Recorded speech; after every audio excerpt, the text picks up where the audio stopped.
My channel past universe. आज मैं आपके साथ बात करूंगी कैसा रहेगा कर्क लग्न राशि वालों के लिए। दिसंबर 2024 का महीना आखिरी महीना है।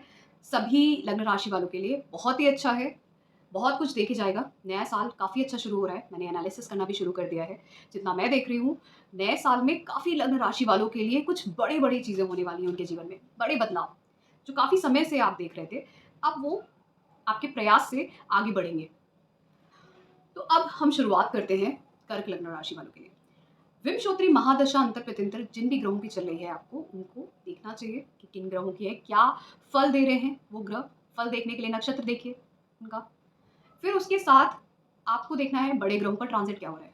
बड़े ग्रहों का जो ट्रांजिट होता है, शनिदेव, राहुदेव, केतुदेव, बृहस्पति देव, वो वक्री भी हो रहे हैं, नक्षत्र भी परिवर्तन कर रहे हैं, मार्गी भी हो रहे हैं, तो भी बदलाव दिखता है।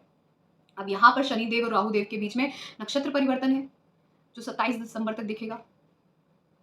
अब ये नक्षत्र परिवर्तन जो आप बन रहा है, ये कहीं ना कहीं आपके अष्टम नवम भाव के बीच में बन रहा है। अष्टम भाव में यहाँ पर आपके शनिदेव हैं जो शश नामक राजयोग बना रहे हैं, सस नामक। अब शनिदेव शतभिषा नक्षत्र में मार्गी है। शतभिषा नक्षत्र 1000 हीलर्स का है, 1000 हीलर्स का बहुत अच्छा नक्षत्र है। बहुत अच्छा रिजल्ट देता है राहु का ये नक्षत्र। राहु देव उत्तरा भाद्रपद नक्षत्र में, शनिदेव के नक्षत्र में जो नवम भाव में है। विदेशों से आपका या ट्रैवल करके या दूसरे कल्चर के लोगों के साथ आपका रुझान बढ़ा होगा, दूसरे रिलीजन कल्चर के साथ कुछ कॉन्टैक्ट बना होगा। रिसर्च में आपका इंटरेस्ट गया होगा, हायर एजुकेशन की तरफ आप गए होंगे, मास्टर्स पीएचडी कुछ भी हो। ये सब एकेडमिक्स में भी हो सकता है, आप लोग एकेडमिक्स की तरफ जाएं, या फिर बहुत सारे लोग कंसल्टेंट, टीचर, डॉक्टर, इस तरफ भी जा सकते हैं। हाई पोजिशंस, इवन एस्ट्रोलॉजर्स, बहुत सारे लोग, क्योंकि जो कर्क राशि है वो चंद्र देव की राशि है और वो भी कहीं ना कहीं केयरिंग, नर्चरिंग की बात करती है। तो वहाँ पर ऐसे लोगों का कार्य करना, जैसे डॉक्टर्स, हीलर्स, टीचर्स, एस्ट्रोलॉजर्स, ये सब इसी में ही आ जाते हैं। तो ये समय उनके लिए बहुत अच्छा है। कार्य क्षेत्र में बदलाव की बात करते हैं, क्योंकि शनिदेव की तीसरी दृष्टि दसम भाव में। शनिदेव जब भी दसम भाव को देखते हैं तो पहले उनका एक कंट्रोल होता है उस भाव में तीसरी दृष्टि से। वो आपको उस चीज के लिए बार बार प्रयास करवाते हैं, दसम भाव की चीज के लिए। फिर अंत में जाते जाते उसका आपको अच्छा परिणाम देके जाते हैं। तो आप क्योंकि वो आगे बढ़ेंगे मीन राशि की तरफ, तो अच्छा परिणाम देके जाएंगे और कहीं ना कहीं आपसे आपकी कार्यक्षेत्र पद उन्नति, स्टेटस से जुड़ा हुआ होगा। फिर धन में भी बढ़ोतरी देके जाएंगे, धन बढ़ेगा आपका। परिवार में कुछ बदलाव हो सकता है। वहीं पे चाइल्ड बर्थ या आपकी अगर बेसिक एजुकेशन में कुछ रुकावट थी, वो आगे बढ़ना। आप मेहनत कर रहे थे, रिजल्ट नहीं मिल रहे थे, रिजल्ट मिलेगा। उसमें कोई पोजीशन थी, गवर्नमेंट पोजीशन के लिए ट्राई कर रहे थे, हेरिडिटरी पोजीशंस के लिए, उसमें भी आपको सफलता मिलेगी। टीचिंग के लिए ट्राई कर रहे थे, उसमें भी आपको सफलता मिलेगी। ऑकल्ट साइंस, एस्ट्रोलॉजी, इन सभी क्षेत्रों में आपको बहुत अच्छी सफलता मिलेगी, क्योंकि शनिदेव सस नामक राजयोग बना रहे हैं। अब रिजल्ट आपको देकर जाएंगे इसका अच्छा परिणाम। यहाँ पर आप अगर ध्यान देंगे तो बृहस्पति देव आपके 11वें भाव में है, वक्री हैं। इससे अच्छा क्या हो सकता है? शास्त्रों में लिखा है 11वें भाव में कोई भी अच्छा ग्रह, नैसर्गिक रूप से अच्छा ग्रह, जैसे बेनिफिक प्लैनेट जैसे बृहस्पति देव, जो ऑलरेडी इस लग्न के लिए मित्र हैं, क्योंकि लग्न में ही बृहस्पति देव उच्च के होते हैं। अब आप अष्टम भाव को मत देखिए, पंचम भाव के भी मालिक हैं, त्रिकोण के भी मालिक हैं और लग्न में उच्च के होते हैं, तो इसलिए उनके लिए वो अच्छा है।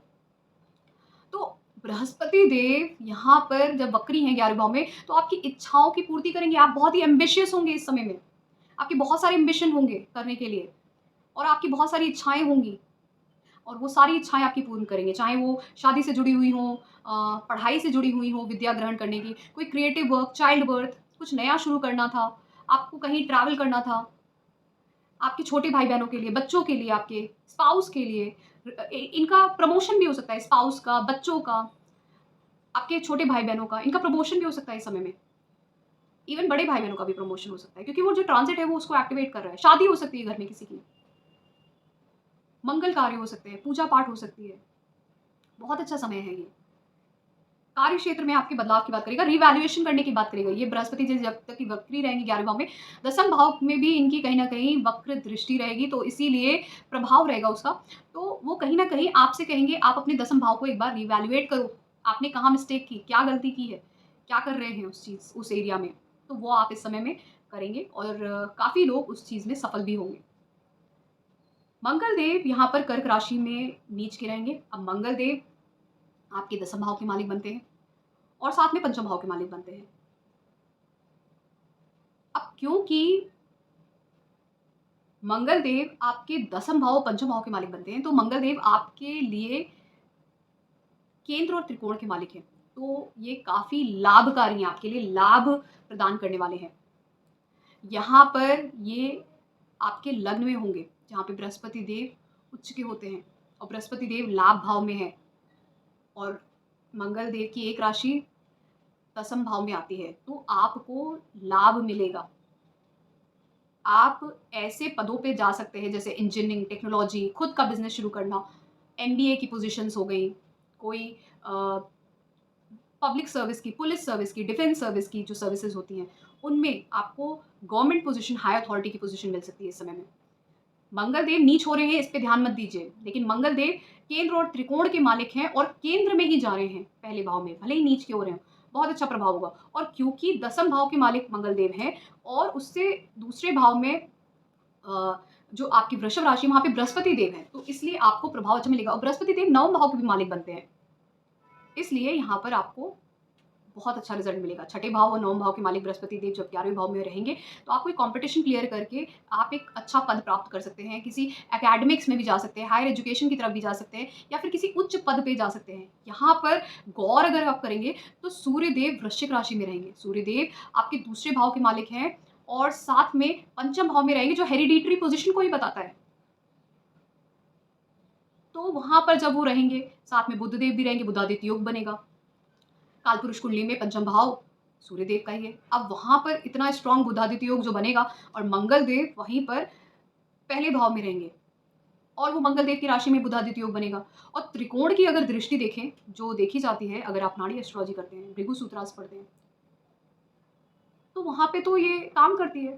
तो ये तो बता रहा है कि आपका कोई बहुत बड़ा पोजिशन का ये समय है, स्टेटस राइज पोजिशन। ये आपका हो सकता है या आपके बच्चों का भी हो सकता है, दोनों तरीके से संबंध बन रहे हैं। और ये बहुत अच्छा चाइल्ड बर्थ का टाइम भी बनता है ये समय। मैरिज के लिए मैं बोल सकती हूँ, जो भी प्रॉब्लम्स आ रही थी पहले जब शनिदेव वक्री थे, शनिदेव जब मार्गी हो गए हैं, तो मैरिज में अब प्रॉब्लम नहीं आएगी, क्योंकि सप्तम भाव के जो मालिक है शनिदेव, वो आपके अष्टम भाव में है। उतार चढ़ाव आ रहे थे, वक्री हो गए थे तो थोड़ा ज़्यादा और भी ज़्यादा उतार चढ़ाव थे, लेकिन अब जब वो मार्गी हैं, आगे की तरफ बढ़ रहे हैं, तो इसलिए वो सब चीज़ें आपकी हील हो जाएंगी, परेशानियां दूर हो जाएंगी, चाहे बिजनेस में हो या शादी में हो। और जो लोग शादी करना चाह रहे थे और प्रयास कर रहे थे, शनिदेव को आगे बढ़ने दीजिए। मार्च के बाद शादी के लिए प्रयास करेंगे, जब वो मीन राशि में जाएंगे आपकी शादी हो जाएगी। बृहस्पति देव आपके मई एंड में, मई तक बदलाव करेंगे राशि का। आपका मार्च से ही आपको उसके परिणाम शादी का योग बनने का दिख जाएगा, उससे पहले से ही आपको दिखने लगेगा।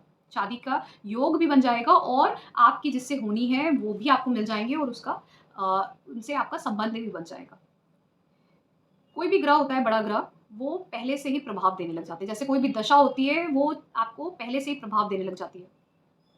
खासकर जो बड़ी दशाएं होती हैं, जो 18 साल की, 20 साल की, 16 साल की, 17 साल की, इतने सालों की होती हैं, वो थोड़ा आपको ज़्यादा प्रभाव देती है पहले से ही। अब यही सूर्य देव 15 दिसंबर से धनु राशि में चले जाएंगे, जो आपके छठे भाव में आते हैं। अब सूर्य देव दूसरे भाव के मालिक हैं, छठे भाव में रहेंगे। परिवार में मतभेद, लड़ाई झगड़ा हो सकता है, ईगो क्लैशेस हो सकते हैं, धन का खर्च हो सकता है किसी की बीमारी पे, तो इसका ध्यान देने की ज़रूरत रहेगी। मैं एक चीज़ और बोलूँगी, क्योंकि बुध देव आपके, क्योंकि वृश्चिक राशि में रहेंगे, मार्गी हो जाएंगे 16 दिसंबर से, तो बुध देव आपके 12वें भाव के मालिक हैं और साथ में तीसरे भाव के हैं। तो ये आपके ट्रैवल भी कराएंगे, बदलाव होगा, ट्रैवल भी होगा। अभी आपके बच्चों का भी हो सकता है। आप बेसिक एजुकेशन के लिए, बैचलर्स की एजुकेशन के लिए भी कोई कंपटीशन क्लियर किया आपने, और किसी दूसरे शहर में या प्रदेश में जाके या किसी और कंट्री में जाके आपने वहाँ पर जाके एडमिशन लिया, आपके बच्चे ने एडमिशन लिया जाके, या फिर आपको ही कोई ऐसी पोजीशन गवर्नमेंट मिली जहाँ पे आपको शहर बदलना पड़ रहा है। इस तरह की चीज़ें यहाँ पर दिखती हैं, तो बदलाव ज़रूर होगा। रिलेशनशिप में ध्यान देने की जरूरत है। रिलेशनशिप में आपको लॉस हो सकता है, ब्रेकअप हो सकता है। आपके यही चीज़ आपके छोटे भाई बहनों के साथ भी हो सकती है, मतलब हो सकता है उनको कहीं दूर अपनी पढ़ाई के लिए जाना पड़े, ठीक है। और बहुत सारे लोग कुछ नया शुरू भी कर सकते हैं, ऑनलाइन काम इस समय में, प्रोडक्ट सेलिंग, डिजाइनिंग का, या ऐसा हो सकता है उनकी किसी एमएनसी में जॉब लगी और अच्छी पोजीशन पे, मैनेजरियल पोजीशन पे, प्रोडक्ट सेलिंग, डिजाइनिंग की, रिलेटेड टू मार्केटिंग की, इस तरीके की चीज़ों में। ये टीचिंग के सब्जेक्ट में भी जा सकते हैं गवर्नमेंट जॉब में इस समय में। तो काफ़ी अच्छा यहाँ पर ये योग दिखेगा। केतु देव की बात करें तो केतु देव फिलहाल क्योंकि आपके राहु देव आपके क्योंकि नवम भाव में है, केतु देव तीसरे भाव में है। कहीं न कहीं आप ध्यान देंगे राहु देव तो आपको विदेशी लोगों से दूसरे कल्चर रिलीजन के लोगों से जोड़ते हैं, कोई गुरु आपको मिल सकता है इस तरीके का। लेकिन केतु देव जब तीसरे भाव में होते हैं तो ऐसे लोग थोड़े डिटैच हो जाते हैं। उनको खासकर अपने सिबलिंग्स के साथ डिटैच्ड हो जाते हैं, नेबर से डिटैच्ड फ़ील करते हैं, अलग-अलग रहते हैं उनके साथ। ज़्यादा अटैचमेंट नहीं रहता है। वहीं पे साथ में हो सकता है इस समय में वो ज़्यादा अपने अपने जो भाई-बहन हैं, बड़े हों, छोटे हों या फिर अपने स्पाउस के साथ भी कुछ मतभेद होना। लेकिन अच्छी बात ये है बृहस्पति देव की दृष्टि है। बृहस्पति देव की ही दृष्टि थोड़ा बहुत यहाँ पर असर कर रही है जिसकी वजह से चीज़ें कंट्रोल हो जाएँगी, सही रहेंगी। वरना ये जो केतु देव का तीसरे भाव में ट्रांज़िट है ये डिटैचमेंट के लिए सबसे ज़्यादा कारगर करता है। आपको अपने लोगों से दूर करता है थोड़ा बहुत। और यहाँ पर कहीं न कहीं बहुत सारे अ, ऐसे भी मनमुटाव देता है बड़े भाई-बहन, छोटे भाई-बहनों से कि कहीं बहुत ज़्यादा अलग होके दूसरी तरफ डाइवर्ट होने लग जाते हैं। इसीलिए राहु नवम भाव में तो दूसरे कल्चर के लोगों के साथ, दूसरे रिलिजन, दूसरे तरीके के लोगों के साथ आप डाइवर्ट होने लग जाते हैं। फॉरेन कंट्री या दूसरे स्टेट जाना पसंद करते हैं, ट्रैवल करना पसंद करते हैं इस समय में। बहुत लोग हिली एरिया जाना पसंद करेंगे इस समय में। शुक्रदेव का ट्रांज़िट, शुक्रदेव आपके 11वें भाव के मालिक बनते हैं, वहीं पे चौथे भाव के मालिक बनते हैं और ये पहले मकर राशि में 2 दिसंबर से रहेंगे, अच्छा है। आपकी माता के लिए भी अच्छा है, आपके घर परिवार में आपके शादी की बात हो सकती है और साथ में आपको धन लाभ हो सकता है, मान, पद, प्रतिष्ठा बढ़ सकती है, आपका सोशल नेटवर्क बढ़ सकता है। रियल एस्टेट ट्रेडिंग करना चाहते हैं, उसका बिज़नेस करना चाहते हैं, ये समय उसके लिए भी है। कोई घर से ही अपनी सिटी से ही आप कुछ बिज़नेस करना चाहते हैं, ये उसके लिए भी है।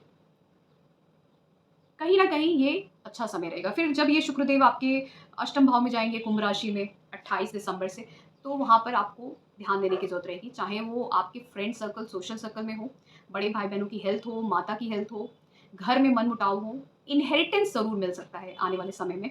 इनहेरिटेंस के योग, अनअर्न्ड मनी, इन्वेस्टमेंट कोई किया था, उससे पैसा उसका लाभ आपको आगे हो सकता है। रिसर्च से किसी भी कार्य हो, बैंकिंग, इन्वेस्टमेंट, फाइनेंस से, इस तरह की चीज़ों से आपको लाभ मिल सकता है। लेकिन हेल्थ का ध्यान रखने की ज़रूरत रहेगी। यहीं पर मैंने आपको बृहस्पति देव, शुक्र देव, सूर्य देव, बुध देव की बात करी, शनि देव की बात करी, राहु केतु देव की, मंगल देव लग्न में रहेंगे। मंगल देव जब तक कि लग्न में रहेंगे, आप कोशिश करिएगा अपने गुस्से पे, खासकर वो जो गुस्सा होगा ना, थोड़ा चिड़चिड़ापन, इरिटेशन, बात-बात पे चिढ़ जाना, इरिटेशन, उस तरीके का रहेगा थोड़ा-सा, फ्रस्ट्रेशन हो सकती है, तो उस पे आपको कंट्रोल करना है। अब वो कैसे कर सकते हैं? आप वेट ट्रेनिंग कर सकते हैं, पानी खूब पीजिए और कोशिश करें क्योंकि मंगल देव को कंट्रोल करने का एक ही तरीका, हनुमान चालीसा पढ़िए, पानी पीजिए, एक्सरसाइज करिए, खासकर वेट्स के साथ। तो ये मंगल देव का जो प्रभाव होता है ना, खासकर अगर लग्न में है, दूसरे भाव में है, चौथे भाव में है, छठे भाव में है, अष्टम भाव में है, सप्तम भाव में है, तो ये कंट्रोल होता है। नवम भाव में है, पिता से लड़ रहे हैं, मतभेद है अथॉरिटी के साथ। दूसरे भाव में है तो बात-बात पे कुछ भी बोल दिया स्ट्रेट फॉरवर्ड होके। चौथे भाव में है तो घर में लड़ाई झगड़ा चलता है। छठे भाव में तो अननेसेसरी कॉम्पिटिशन है लोगों से। सप्तम भाव में तो स्पाउस के साथ, पार्टनर्स के साथ, दूसरे लोगों के साथ मतभेद, तो ये शादी में प्रॉब्लम करता है। पहले भाव में तो ऐसे लोगों को हर अगर थोड़ा-सा भी वहाँ पे वो प्रॉब्लम है मंगल देव की, उच्च नहीं है या फिर अपनी राशि में नहीं है, तो प्रॉब्लम क्रिएट करेगा। तो यही रेमेडी है, हनुमान चालीसा करिए, पानी बहुत पीजिए और साथ में वेट ट्रेनिंग करिए। वेट ट्रेनिंग मतलब वेट्स के साथ आप एक्सरसाइज करिए, तो आपके लिए बहुत अच्छा होगा। अब इसको संक्षेप में हेल्थ, वेल्थ, मैरिज, रिलेशनशिप के लिए बात करते हैं। हेल्थ की बात करते हैं, हेल्थ के लिए मैंने आपको बोला कि आपके जो लग्न में मंगल देव हैं, गुस्सा बहुत बढ़ेगा, जिसकी वजह से कहीं न कहीं आपको कुछ गुस्से की वजह से कोई कट, बर्न इस तरह की चीज़ें हो सकती है, ध्यान दीजिएगा। वहीं पर आपका थोड़ा बहुत आपको अपनी माता की हेल्थ का ध्यान और माइंड, अपना मन आपका सही दिशा में रहे, गुस्सा, क्रोध कम हो, उसकी वजह से कोई मेंटल टेंशन ना हो, एंग्ज़ायटी, इस तरह की चीज़ें ना हो, उस पे ध्यान रखने की ज़रूरत रहेगी। फिर उसी के साथ वेल्थ की बात करें तो दूसरे भाव के मालिक आपके जो सूर्य देव है उनका ट्रांज़िट भी अच्छा रहेगा, पंचम भाव में रहेगा, छठे भाव में रहेगा, छठा भाव उपचय भाव है, तो अच्छा ही होता है। वहीं पर तीसरे भाव के मालिक जो बनते हैं बुध देव, उनका पंचम भाव में रहेगा, तो वो भी अच्छा है ट्रांज़िट। बस 12वें भाव के हैं तो कहीं न कहीं कुछ न कुछ बच्चों से जुड़े हुए खर्चे, आपके रिलेशनशिप से जुड़े हुए लॉसेस या फिर आपके ट्रैवल्स, इस तरह बदलाव इस तरीके के हो सकते हैं। लेकिन धन भी आएगा क्योंकि उपचय भाव भी कहीं न कहीं आपके एक्टिव है। तीसरा, छठा, दसम भाव अगर देखें तो भले ही नीच हो रहा है लग्न में, लेकिन वो केंद्र के भाव है। दसम भाव का मालिक पहले भाव में जा रहा है। वो दसम भाव का ही मालिक नहीं है, मंगल देव सिर्फ़ दसम भाव के नहीं बल्कि त्रिकोण के भी मालिक हैं, पंचम भाव के। तो जब वो केंद्र में जा रहे हैं, तो वो एक अच्छा राजयोग बन रहा है। भले ही नीच के हैं, लेकिन अच्छा राजयोग है। और 11वें भाव में आपके वृषभ राशि आती है, वहाँ पे बृहस्पति देव है, वक्री हैं, तो दसम भाव को भी एक्टिवेट कर रहे हैं। तो उपजय भाव आपके बहुत ही अच्छे से एक्टिवेटेड हैं, आपको धन की कमी नहीं होगी, भले ही खर्चे हो रहे हैं। फिर मैरिज रिलेशनशिप की बात करते हैं। रिलेशनशिप में ब्रेकअप के चांसेस बहुत स्ट्रॉन्ग दिख रहे हैं, इसलिए रिलेशनशिप में आप ध्यान रखिएगा। चाइल्ड बर्थ प्रोजेनी के लिए अच्छा समय है। फिर वहीं पे मैरिज के लिए भी अच्छा समय है। आपकी भी हो सकती है, आपके सिबलिंग्स की भी हो सकती है, या आपके बच्चे अगर बड़े हैं उनकी भी हो सकती है। इसी तरीके से मैरिज हो गई है, प्रॉब्लम्स चल रही थी, अब सॉर्ट आउट होने लगेंगी। अब करियर की बात करते हैं। करियर में यहाँ पर मुझे, अगर आप गवर्नमेंट जॉब की तैयारी कर रहे थे, कोई भी गवर्नमेंट जॉब, हेरिडिटरी पोजीशन, कोई भी, चाहे वो टीचिंग की हो या किसी और पोजीशन की हो, स्टेट लेवल या नेशनल लेवल, जिस भी लेवल की हो, आपके पद प्राप्ति के योग बनते हैं। चाहे वो गवर्नमेंट नहीं है, प्राइवेट भी है, बट अच्छा पोजीशन मिलना, इसके चांसेस बहुत स्ट्रॉन्ग दिखते हैं। क्यों मैं बोल रही हूँ? क्योंकि मंगल देव जो आपके दसम और पंचम भाव के मालिक हैं, वो नीच के केंद्र में पहले भाव में हो रहे हैं। वहीं पे पंचम भाव में सूर्य देव बुध देव रहेंगे। अब वो मंगल देव की राशि में रहेंगे, इसलिए बुधादित्य योग बहुत स्ट्रांग होगा। यहाँ पे हेरिडिटरी पोजीशन, बहुत अच्छी पोजीशन दिलाने के लिए बहुत कार्यरत रहेंगे, आपको अच्छा पोजीशन दिलाने के लिए। बृहस्पति देव की भी दृष्टि रहेगी, बिजनेस में भी अच्छा, व्यापार में भी अच्छा करवाएंगे। वहीं पे यही सूर्यदेव जब धनु राशि में भी चले जाएंगे तब भी अच्छा है, छठे भाव में। आप कॉम्पिटिटिव एनर्जी रहेगी, कोर्ट केस लिटिगेशन भी विन कर सकते हैं आप इस समय में। लेकिन हाँ, परिवार में मतभेद होना, लड़ाई झगड़ा होना रिलेटिव्स के बीच में किसी वजह से, वो चीज़ हो सकती है। किसी को कोई बीमारी होना, ये हो सकता है, लेकिन बाकी समय सही लग रहा है और प्रयास करेंगे तो बदलाव भी हो जाएगा यहाँ पर। बिजनेस भी शुरू, व्यापार भी शुरू करना चाहते हैं, उसके लिए भी समय ये अच्छा है, क्योंकि दसम भाव का मालिक पहले भाव में है। इंडिपेंडेंट बिजनेस भी आप कर सकते हैं इस समय में। तो ये था मेरा एनालिसिस दिसंबर 2024 का महीना कर्क लग्न राशि वालों के लिए कैसा रहेगा। अगर आपको पसंद आया है, please to subscribe to my channel Deepashree universe. उसके अलावा आप मुझसे पेड कंसल्टेशन लेने के लिए भी मुझे कॉन्टैक्ट कर सकते हैं। Thank you so much.